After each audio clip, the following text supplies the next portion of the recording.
Olá, pessoal!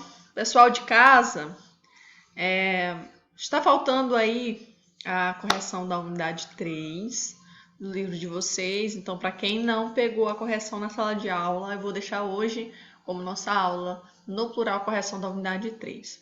Então, na unidade 3 nós falamos sobre as substâncias químicas, né? Como que as substâncias químicas se formam, por que os átomos se ligam, quais são as ligações, os tipos de ligações químicas estabelecidas entre os átomos, certo? Vimos aí também um pouco sobre a nomenclatura e a representação dessas substâncias, bem como falamos aqui no final do capítulo sobre os eletrólitos, são aquelas substâncias que em água, né, em solução aquosa, produzem ou dissociam íons e, portanto, conseguem conduzir corrente elétrica.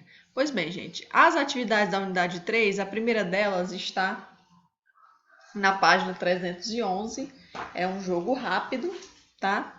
Que diz o seguinte: monte a fórmula das substâncias a seguir. Fluoreto de sódio. Dica: o flúor tem carga negativa e o sódio positivo. Gente, o fluoreto de sódio, como ele disse, é formado aí entre o flúor e o sódio. O fluoreto de sódio, sempre o cátion vem na frente, que é o sódio, o Na, e o flúor, né, NaF, certo? Essa é a fórmula da substância fluoreto de sódio. A letra B, ácido sulfídrico. Dica: o hidrogênio de carga positiva e o enxofre de carga negativa. Bom, essa substância, o ácido sulfídrico. Detalhe, gente. Para responder essa questão, basta olhar aí na página 309 o nome dos cátions e dos ânions, mas ele já diz, né?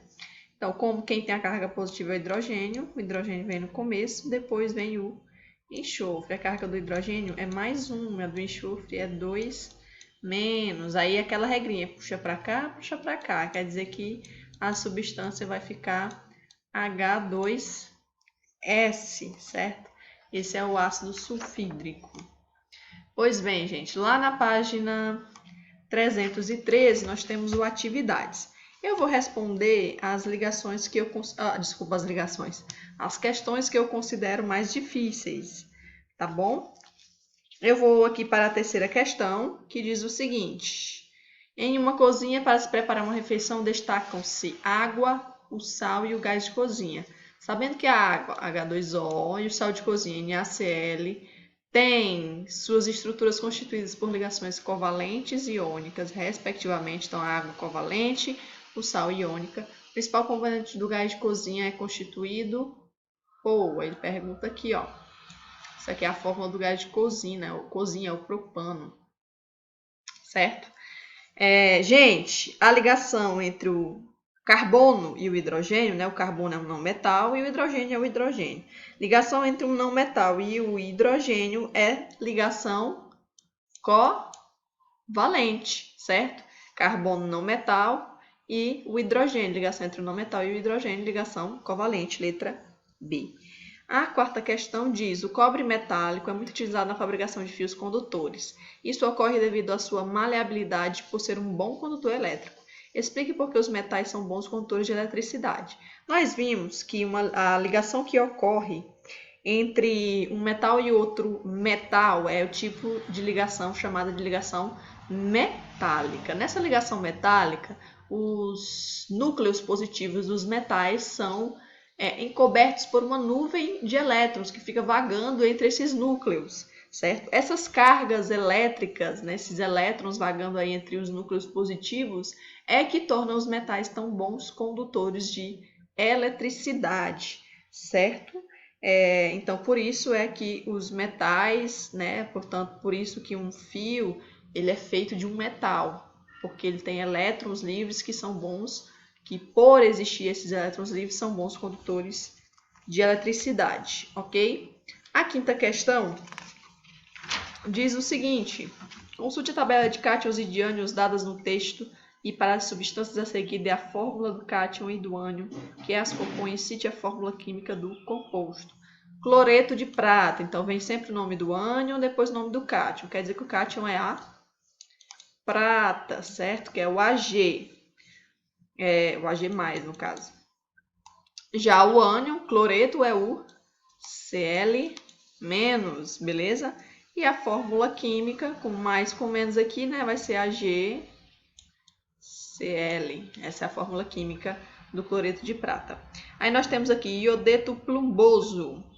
Plumboso, que é o cátion, é o chumbo, que é o Pb, certo? Ele tem carga 2+.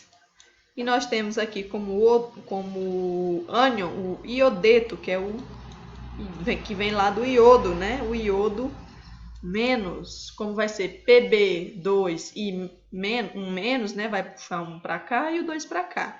Quer dizer que a fórmula química vai ser Pb e 2, tá bom? Pb e 2. Bicarbonato de cobre 2. Esse 2 aqui no final do cobre dá a carga do cátion, tá bom? Então quer dizer que o cobre nesse caso... Ai, desculpa, eu pulei uma, né? Mas vamos lá, vamos continuar aqui nada, depois eu volto para C. Quer dizer que a carga do cobre aqui é de 2, né? Positivo no caso. O cobre é o Cu e aí a carga dele 2+. O bicarbonato, o ânion bicarbonato é o HCO3-. Aí quando você puxar isso aqui para cá, né? Vai ficar assim, desculpa. Cu, aqui é 1, né? Não vai aparecer. Aí vai ficar HCO3 e o 2 lá do cobre desce para cá, 2, tá bom? Voltando aqui para C, óxido plúmbico. Observa que aqui é plumboso e aqui é plúmbico. O que é que vai mudar, tia? A carga do cátion. O plumboso é carga 2+. Já o plúmbico é carga 4+. Olha que loucura, 4+.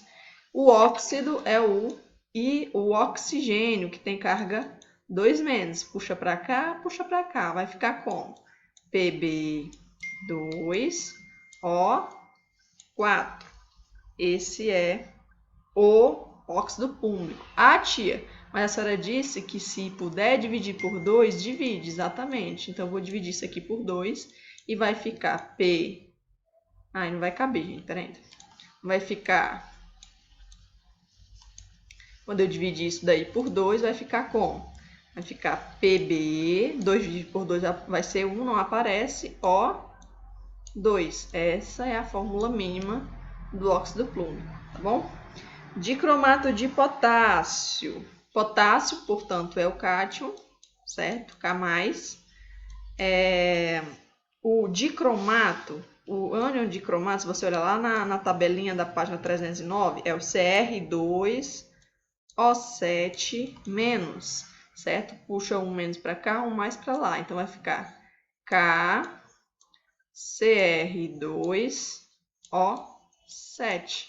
Esse é o dicromato de potássio. Hidróxido de ferro 2, de novo, esse 2 aqui indica a carga do cátion, quer dizer que a carga do ferro é 2+, certo? E o hidróxido é o OH-. Quando eu puxar para cá vai ficar como? Vai ficar Fe, entre parênteses, né? O OH2, esse é o hidróxido de ferro. Carbonato de cálcio. O cátion é o cálcio 2+, e o carbonato é o CO3 2-, tá bom? Quando eu puxar para cá, iria ficar Ca2CO3 2, né? Aí lembra, eu posso dividir por um divisor comum, vou dividir por 2, aí vai ficar a fórmula mínima, né, deles, que é CaCO3, tá bom? Sulfato de alumínio, aqui no caso é o Al3+, que é a carga do alumínio, tá bom? E o sulfato é o SO4, 2-. Então, puxa um para cá, puxa para cá. Vai ficar Al2, SO4, 3. Esse é o sulfato de alumínio. Nitrito férrico. Férrico vem de ferro, né? No caso, férrico é o Fe3-. mais. Ah, tia, ele poderia ter botado nitrito de ferro 3? Poderia, certo? Poderia, não tem problema. Nitrito é o NO2 menos, quando eu puxar isso daqui para cá, vai ficar Fe NO2 3. Aqui é um 3. Esse é o nitrito férrico. Já o cloreto de cálcio, o cálcio é o ânion, 2+, e o cloreto é o Cl-, certo? Então, temos aqui, portanto, que é o CaCl2, cloreto de cálcio. Bom, essa é a quinta questão, tá bom? Vamos ver, a sexta questão é bem fácil. A primeira do tarefa também é bem fácil. Vamos ver aqui a segunda questão do tarefa. Usando a tabela de cátions e de ânions, nomeie os compostos dos itens a seguir. Então, aqui ele deu o nome para você dar os ânions, os cátions e a fórmula. Aqui ele deu a fórmula e quer que você dê o nome da substância. O SO4 é o sulfato, aliás, desculpa, no caso é o sulfato, né? Como nós vimos aqui, ó, é o sulfato. Então, é o sulfato aqui de sódio, né? Sulfato de sódio. O CO3 aqui, ele é o carbonato e o cátion é o cálcio. Então, carbonato de cálcio. Aqui o OH é o hidróxido de sódio, que é o cátion. O Cl é o cloreto, então cloreto de cátion, magnésio. Então, cloreto de magnésio. Aqui do mesmo jeito, hidróxido de ferro. Aí, se você quiser, você pode colocar a carga do ferro aqui, que no caso é o 2. Então, hidróxido de ferro 2. Aqui, o Br é o brometo. O Al é o alumínio, né? Então, brometo de alumínio. Então, essas são as respostas aí da segunda questão. A terceira questão do tarefa também é bastante simples. E no próximo vídeo nós vamos fazer aí o Max Desafio e o Você Aprendeu, tá bom?